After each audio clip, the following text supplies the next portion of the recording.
with the bands. Pose with the pose with the pose with the bands. Pose with the pose with the pose with the bands. Pose with the bands. Pose with the bands.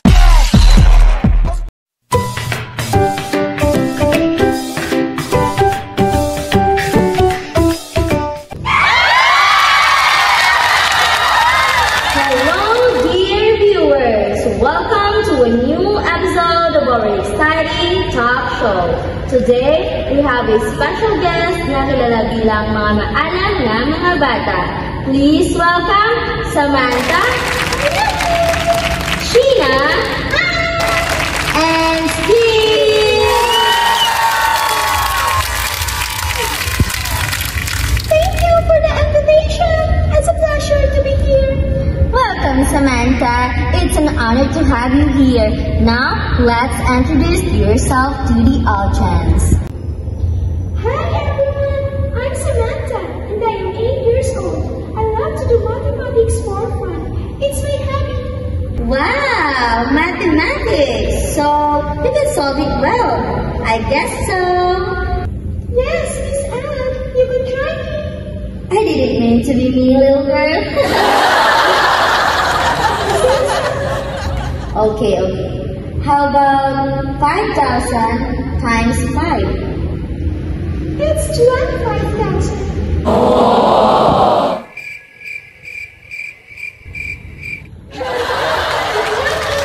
Okay, how about this? 300 times 5,900. It's 1,770,000. I guess I'm right.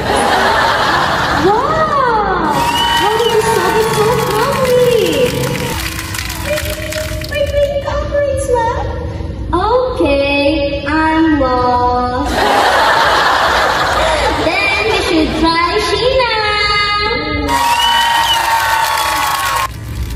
Hi, Miss Anne. Ako si Sheena. 8 years old. I love to spell a words. Pag ilabi sa tanan, kaya ko i-spell ang pinakamalabang na words sa bilog ng kalibutan. Yes!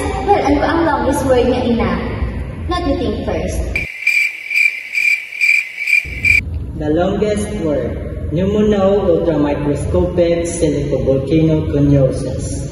Oh! You shocked me, bro. Miss welcome, Steve! Yeah, my name is Steve. I love science. I won't skip my classes if it is science lessons. And yes, I'm 8 years old. So, nanamian ka pala sa science? It's science, not science. Okay, science. Okay, so, balik kita kay Sheena. Sheena! Kaya mo ba na-spell ang longest word? Of course, kaya ko na-spell. And with a twist, kaya ko na-spell na nakatalikod. So, umpisahan ka na. Spell the word pneumono-ultramicro. It's pneumono-ultramicroscopic silicovolcanoconiosis. Okay, Steve.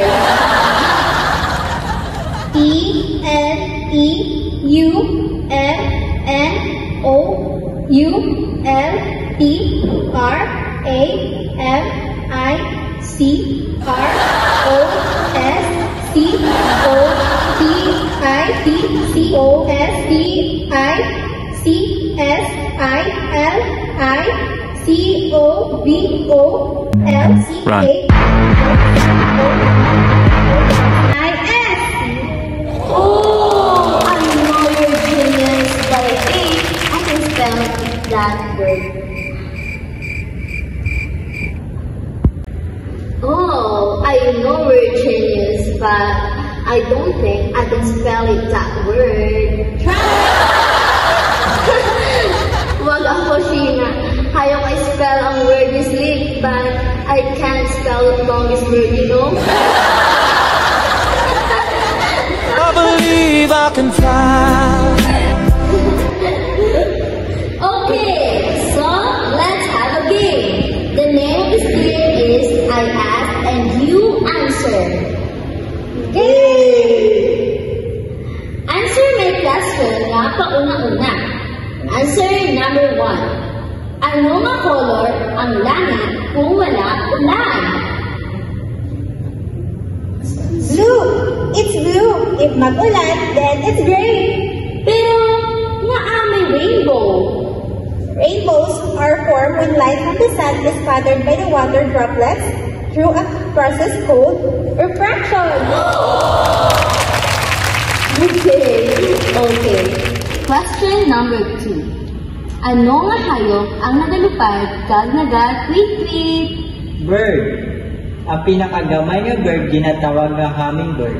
Napariyo na din sila sa kadakaon sang hinog nga pipino. Hay, makapamangkot pa ko sa ni Alihan. Kumbalaan mo na ang answer.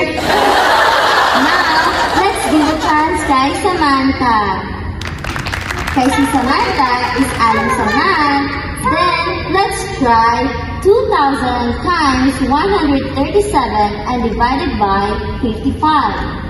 It's 2,000 times 137 equals 274,000 and divided by 5,000 is equal to 1,984. Oh, shucks! I'm lost. Okay, thank you everyone for coming, and yes, the 3 genius kids, Samantha, Tina, and Steve.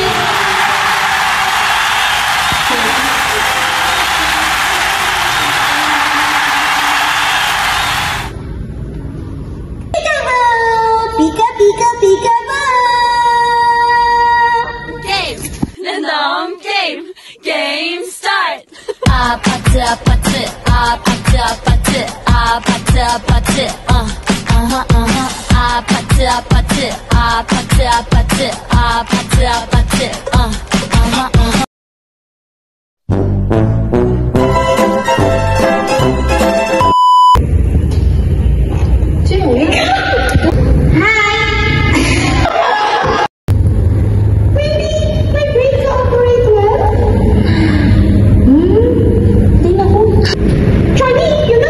Okay, how about 3,000 times?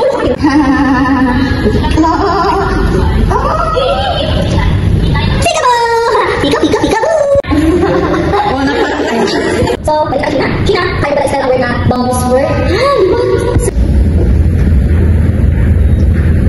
Ano na ako mga bal? Ay, Hi, Miss Anne. Ako si Sheena. wow, mathematics. So, you solved it well. I guess so.